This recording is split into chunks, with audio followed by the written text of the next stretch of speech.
Olá, bem-vindo ao segundo episódio do Conexão Autista. Eu sou Jonas Gonçalves, médico psiquiatra. Estou aqui com o psicólogo comportamental e meu amigo Roberto Marques. No episódio 1 da semana passada, nós falamos um pouquinho dos desafios enfrentados pelos pais quando recebem o diagnóstico, de autismo do filho.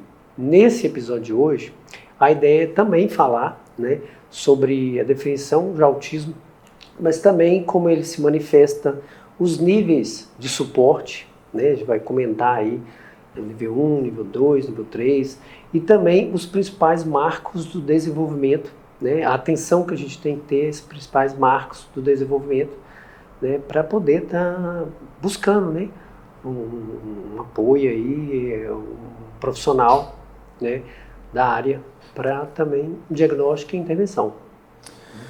Muito bem, acho que a gente pode começar relembrando um pouquinho do conceito de TEA, aprofundando um pouquinho naquele conceito que a gente já falou um pouco no episódio 1, mas eu acho que vale a pena a gente entender um pouquinho mais os sintomas, Então, o TEA, o transtorno do espectro autista, é um transtorno do neurodesenvolvimento, ou seja, é uma alteração do desenvolvimento psicomotor da criança, neuropsicomotor da criança, E ele é caracterizado por sintomas basicamente em dois domínios. O primeiro domínio é o déficit na comunicação social e na interação social recíproca.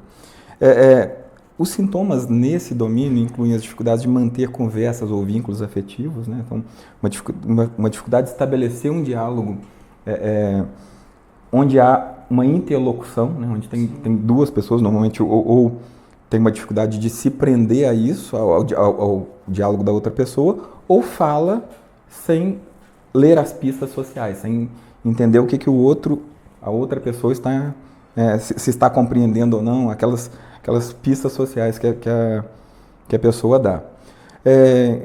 Ainda há pouca iniciativa nas interações sociais, uma dificuldade de expressão emocional, Então, uma dificuldade de expressar o que está sentindo, às vezes os sentimentos são muito confusos, principalmente na criança, não consegue expressar, se expressa de outras maneiras, através das famosas birras, e por aí vai.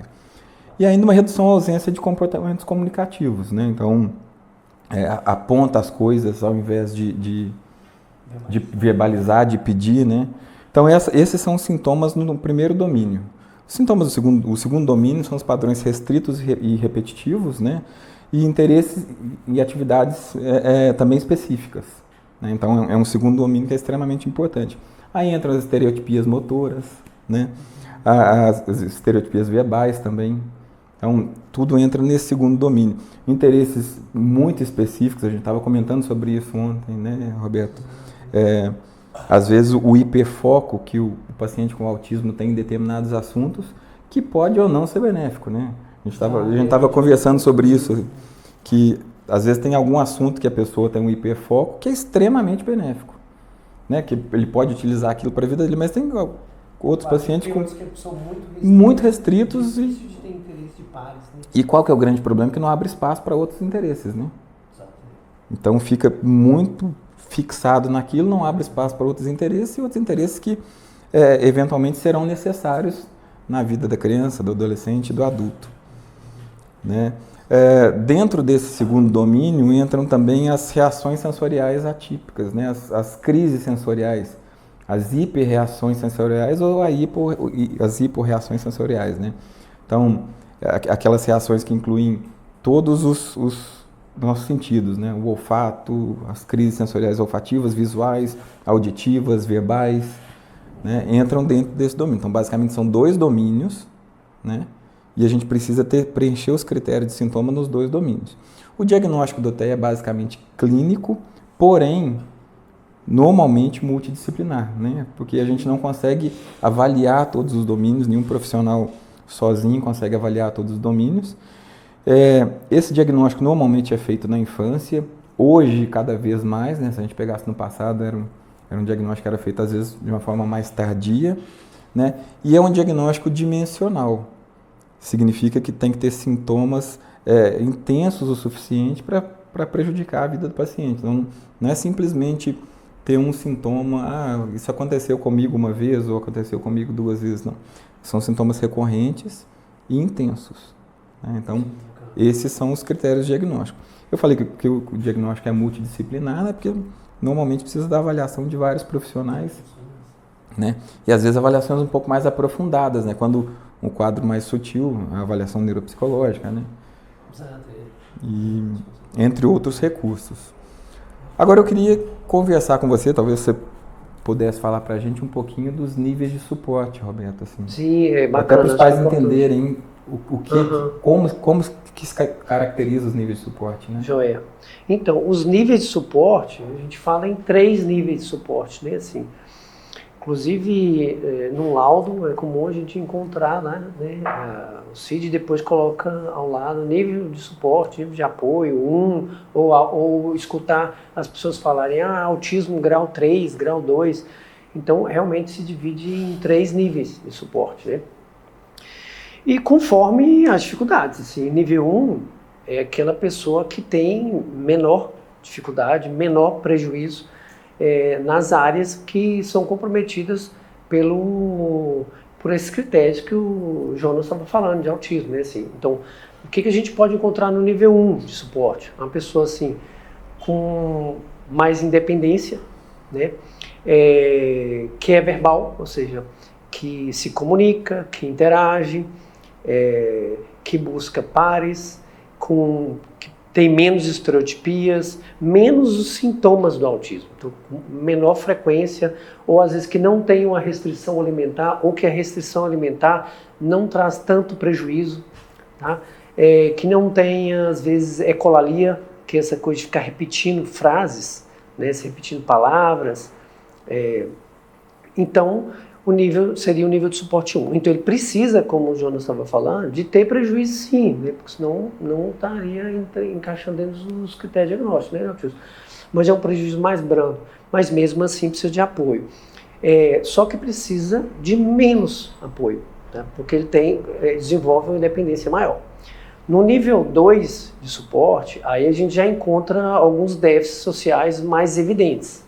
Então, por exemplo, às vezes aquele aluno, né, se for um adolescente ou mais novo, que na sala de aula tende a se isolar mais, então assim, de não buscar muito a comunicação, de talvez ter ecolalias, como eu disse, de ter mais estereotipias, mais a restrição alimentar poder trazer um maior prejuízo, né, assim, mais comportamentos repetitivos, né, por exemplo, movimento de flap, né, de ficar balançando os braços, ou de ficar fazendo movimento para frente. Então, a pessoa apresenta um nível maior dos sintomas, portanto, ela vai precisar de mais suporte, às vezes de família, às vezes de um profissional de AT, né, que é o acompanhante terapêutico.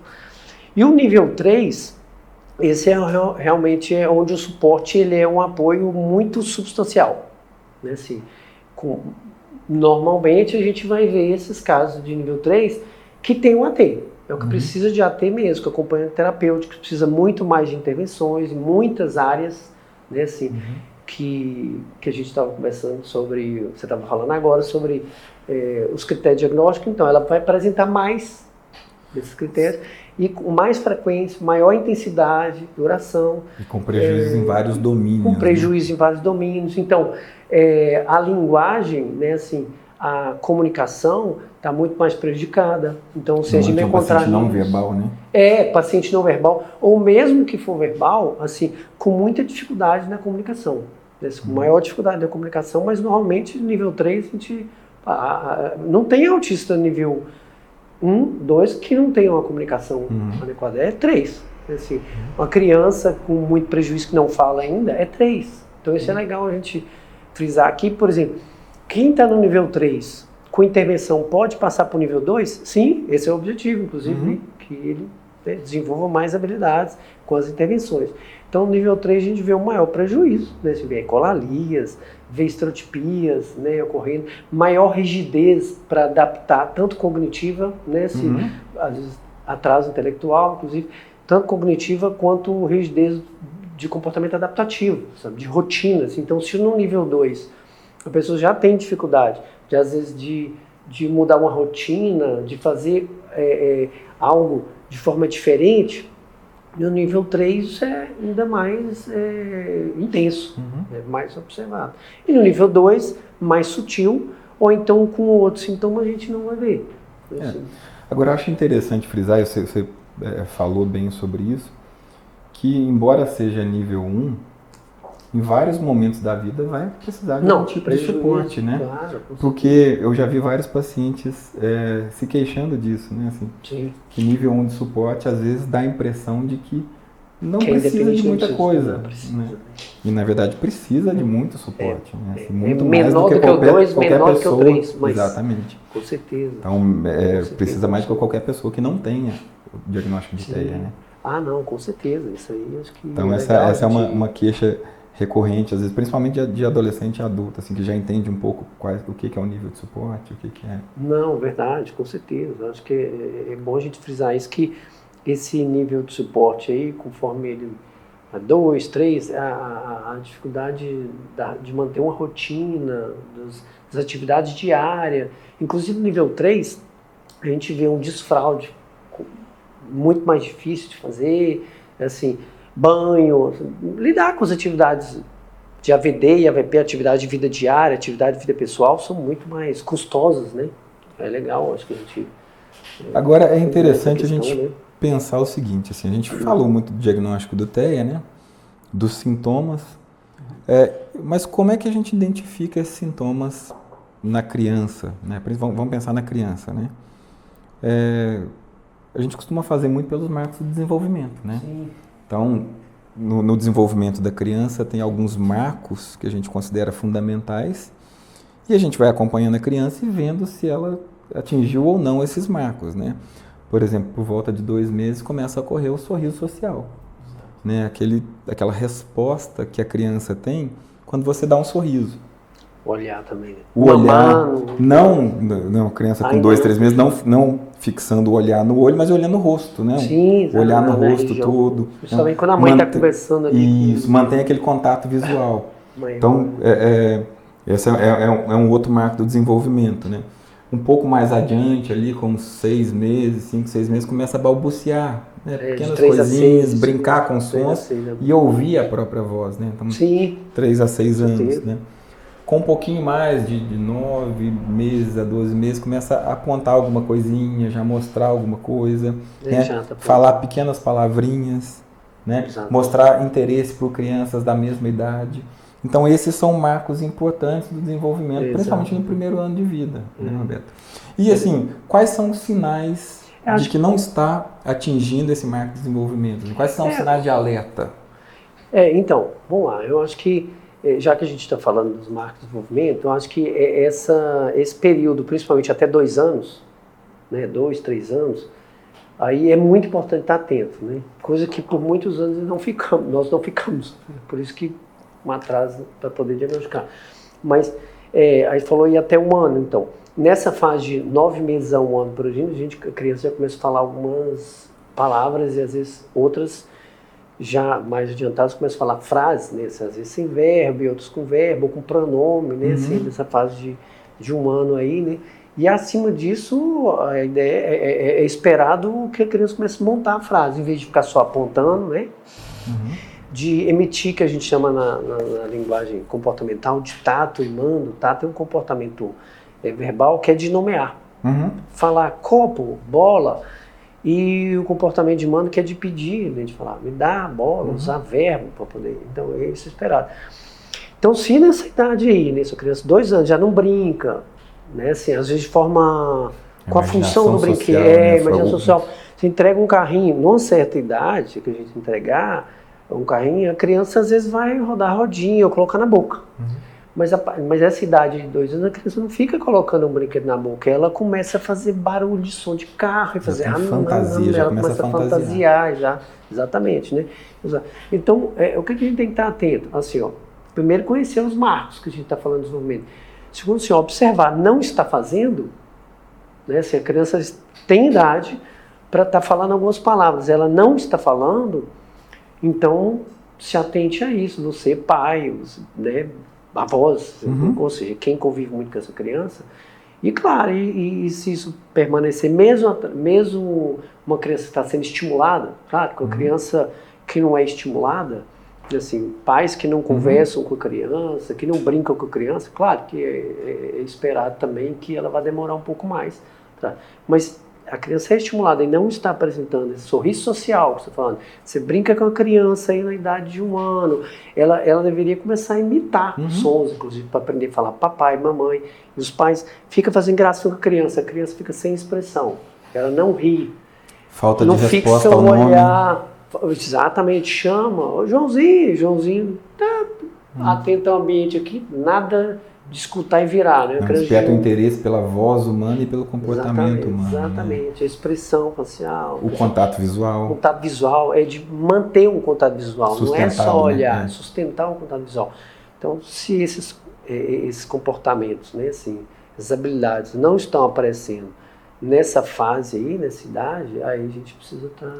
E acontece algumas vezes também de ocorrer algumas regressões, né? Às vezes o paciente começa a falar um pouco, daqui a pouco ele regride. Isso, né? Essa fase que a gente chama de poda neuronal, né? Assim, a criança teve uma aprendizagem ela já adquiriu, assim, ela aprendeu a falar as primeiras palavrinhas e depois, por exemplo, está na fase de 1 ano e meio, aí ela perde essa habilidade, ela para de falar. Isso precisa ser explicado, né? Assim, não para falar é normal, porque antes muitos, né, assim, profissionais falam, não, vai falar mais tarde, não dá para dele, muita característica dele. Né? Então, se isso acontece, né, você está perdendo habilidades que já eram adquiridas, isso é um sinal que precisa ser investigado, né? Precisa ser investigado e levar no profissional que atenda esse público, né? Assim, avisar o pediatra também. Que você tá... Eu acho importante frisar também que um atraso desses marcos pode ser um indicativo, mas não necessariamente precisa ser investigado, né? É claro que quando se identifica esse tipo de atraso, leva no profissional, leva em alguém que vai fazer uma avaliação, mas isoladamente nenhum desses também significa que tem o quadro de TEA, né? Claro que a gente está falando aqui também para pais que já receberam o diagnóstico do filho, mas é interessante a gente frisar isso, né? Até para pensar ou repensar o diagnóstico. Às vezes a gente precisa questionar se é mesmo, né? Muitas vezes acontece da gente olhar, pode ser, mas daqui a um pouco começa a desenvolver um pouquinho mais, e aí você já descarta aquilo, né? Exato. A gente estava comentando aqui, antes de começar a gravar, né? Você lembra que eu estava te falando sobre... existe casos, né, assim, de crianças que não estão respondendo pelo nome, quando chama, né, uma certa idade, e aí tem uma suspeita de autismo, e às vezes a criança está com um problema de surdez. Você vai fazer uma avaliação, às vezes a criança não escuta, ou uma hipovitaminose que pode ocorrer também, né, assim, embora mais raro um pouco, mas uma hipovitaminose mais grave também pode simular um comportamento de autismo através por exemplo, deficiência de vitamina B12, compromete muito a cognição. Né? Então, pode acontecer. É mais raro hoje em dia? É mais raro, mas não é impossível de acontecer. Sim, né? Então, acho que o diagnóstico diferencial é importante, né? A gente ter esse olhar para descartar, de fato, outras coisas. Inclusive, o DSM-5, nessa edição revisada, frisa muito isso. O diagnóstico, os sintomas devem ocorrer na ausência de outra causa médica que justifique os sintomas. Então isso é importantíssimo, assim, para não deixar passar nada batido, né? A gente estava comentando também, né, a genesia de corpo caloso, enfim. Tem uma série teve um caso da avaliação hoje. Uma série de outras condições que podem simular um comportamento autístico, mas não necessariamente é o autismo. Né? Então, tem uma apresentação de sintomas do autismo, mas não necessariamente é o autismo. Acho que por isso que é importante realmente conhecer os critérios de diagnóstico, assim, o profissional que vai avaliar, né? Porque assim, os pais, ou professores, ou quem convive, é importante ter uma noção boa, mas ele não é um profissional, não vai fazer uma avaliação. Exato. Mas para se atentar para isso, para buscar, né, uma avaliação. Professores, quem convive com crianças. É interessante esse olhar da escola, né? Porque eu acho que esse olhar da escola foi que nos ajudou muito também no diagnóstico mais acurado e mais precoce, porque eles passam mais tempo com a criança, eles, né, observam mais o comportamento. Mas é importante isso, assim, o fato de um professor observar um ou outro sintoma não necessariamente significa que é o quadro, né, assim. Porque às vezes tem se assusta diante, né, disso. Olha, quando o professor fala, procura uma ajuda, procura alguém para avaliar, já causa um impacto, né? E ainda dentro dessa questão dos diagnósticos diferenciais, eu acho que vale a pena a gente falar um pouquinho de comorbidade também, né? Porque o autismo é um quadro que vem com muitas comorbidades, né? Comorbidade é aquele conceito de que duas doenças ocorrem juntas, é o conceito da medicina que duas doenças ocorrem simultaneamente. Então, por exemplo, a comorbidade mais comum no autismo disparadamente é o TDAH. Né? Tem estudos que mostram que de 50% a 70% dos pacientes com TEA tem TDAH também. Né? E normalmente a gente vê os dois juntos. Né? A gente até comentou no episódio passado, quem não assistiu vai lá assistir. Nós comentamos no episódio passado sobre essa questão da importância de quando a gente está investigando um caso, por exemplo, de uma criança com hipótese diagnóstica de TEA, investigar o irmão. Né, assim, porque acontece, né, às vezes você está atendendo uma criança aí, realmente ela tem autismo e às vezes tem o TDAH junto, mas às vezes o irmão também pode ter TDAH. Então é comum, né? Então com certeza, acho que é legal, tá?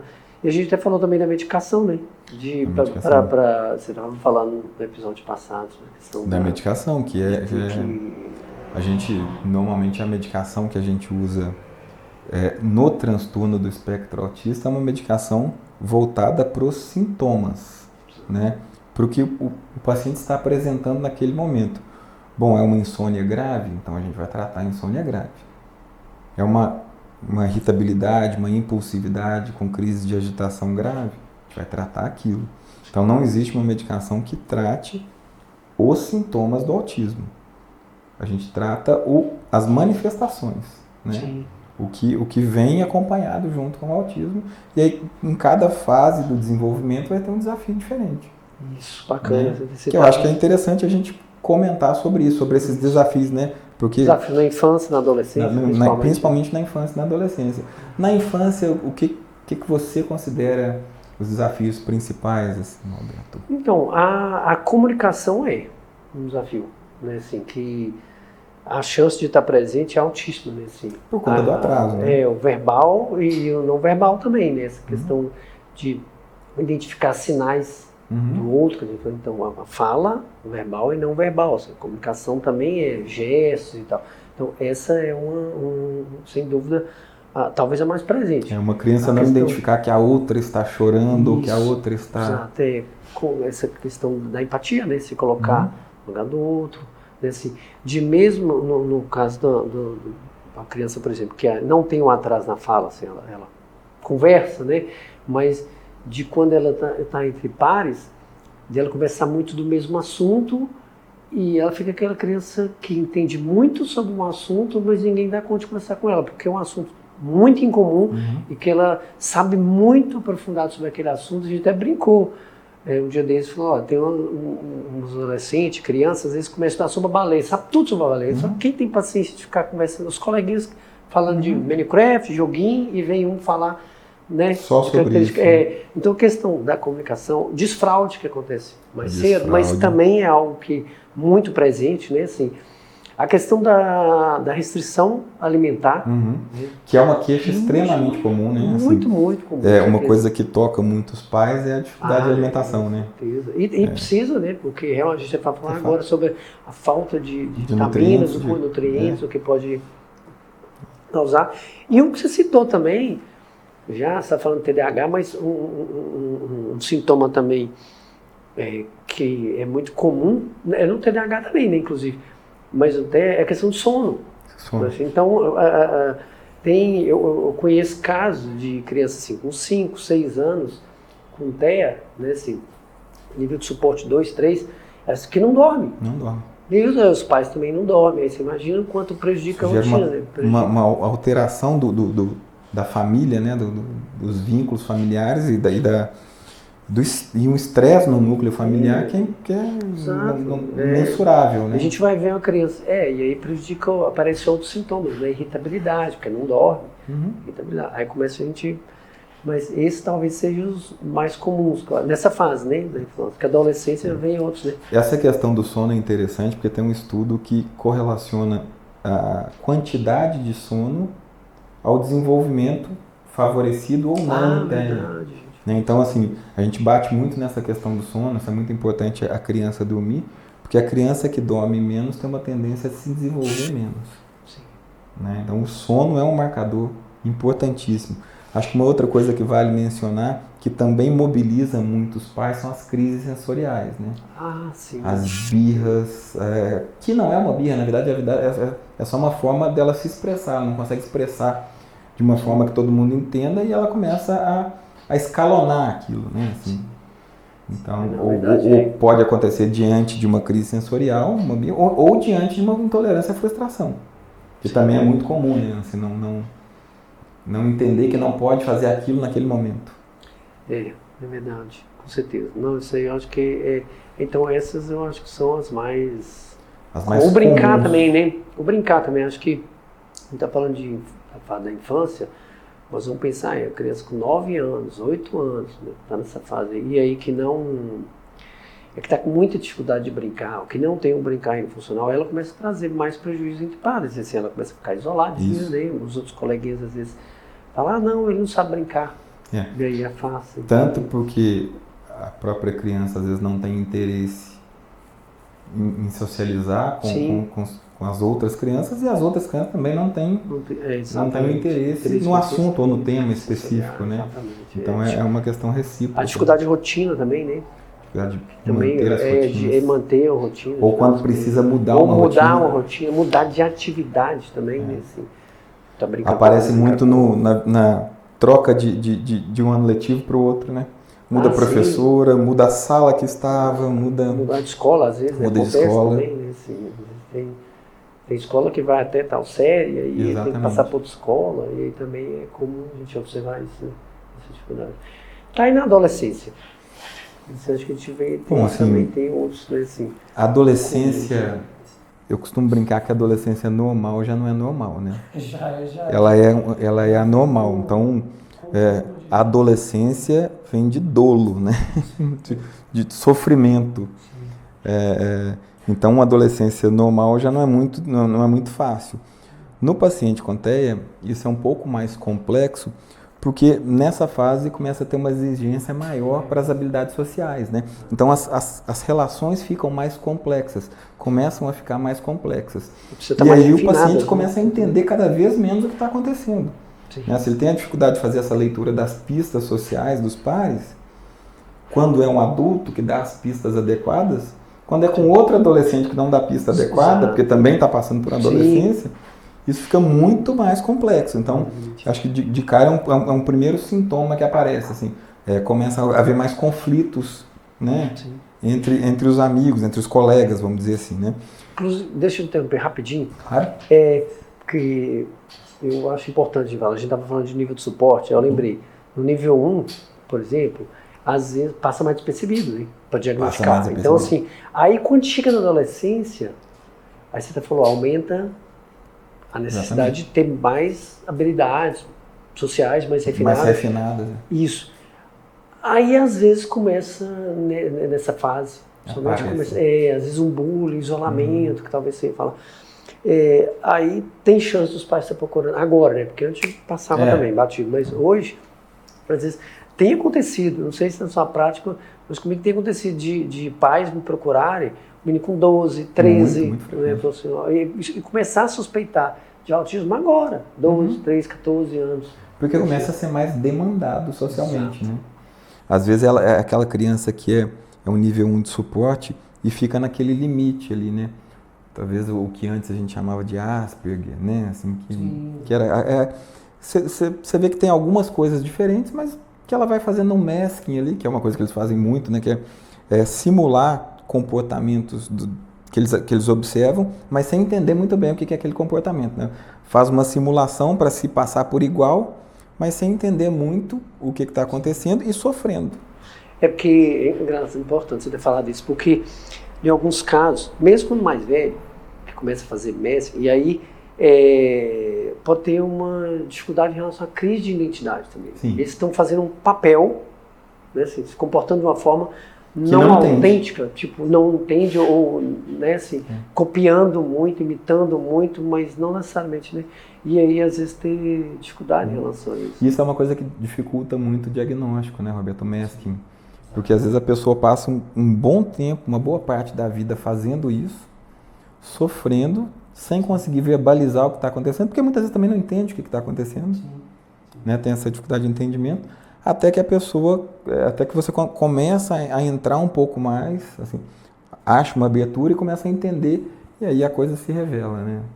Isso é muito comum na adolescência, aparecer os sintomas na adolescência, mas não é que o autismo começou na adolescência. Exato. Ele começou lá atrás. E não começa na adolescência. Nunca começa, né? O diagnóstico como do neurodesenvolvimento já nasce com essa predisposição, vamos chamar assim.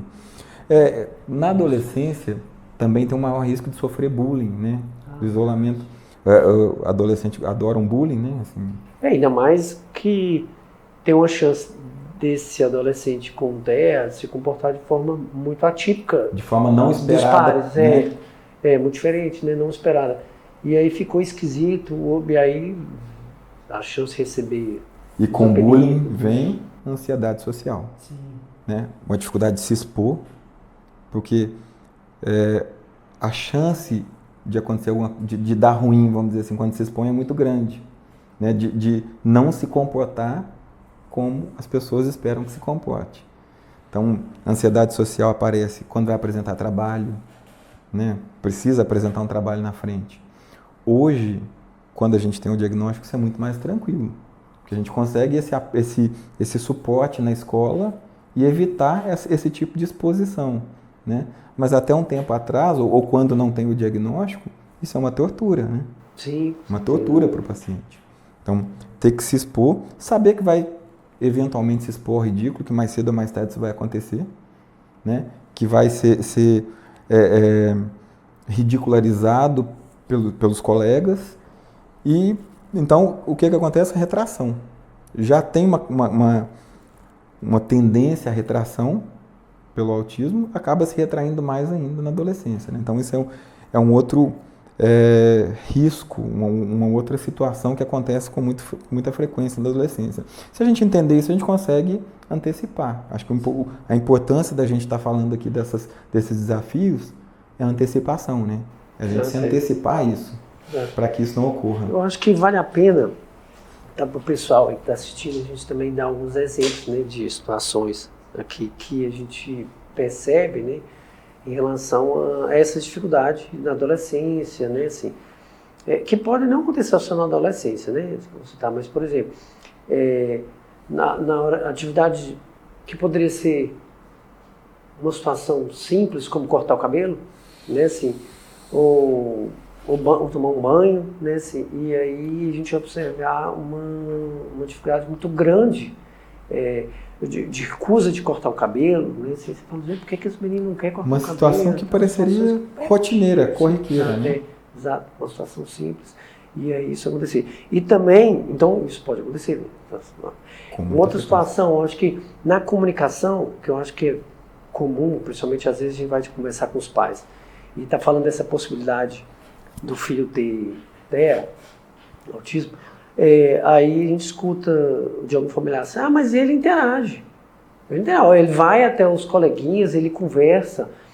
E a gente estava conversando, acho que foi ontem né, sobre isso, da questão que é quantitativa, mas é qualitativa também. Então, assim, tem adolescentes, né, mesmo adultos, que têm dificuldade na comunicação, na socialização, mas não de iniciar uma conversa. Uhum. Então, às vezes, iniciam uma conversa, puxam um papo, mas fala daqueles temas muito específicos que a gente está falando, não percebe que o outro não está a fim de ouvir, que está dando as dicas sociais. Então, vem e fala, igual eu atendo pessoas com TEA que senta na poltrona e começa a falar e não para mais não. E assim, se eu levantar e sair, continua falando. Sozinho.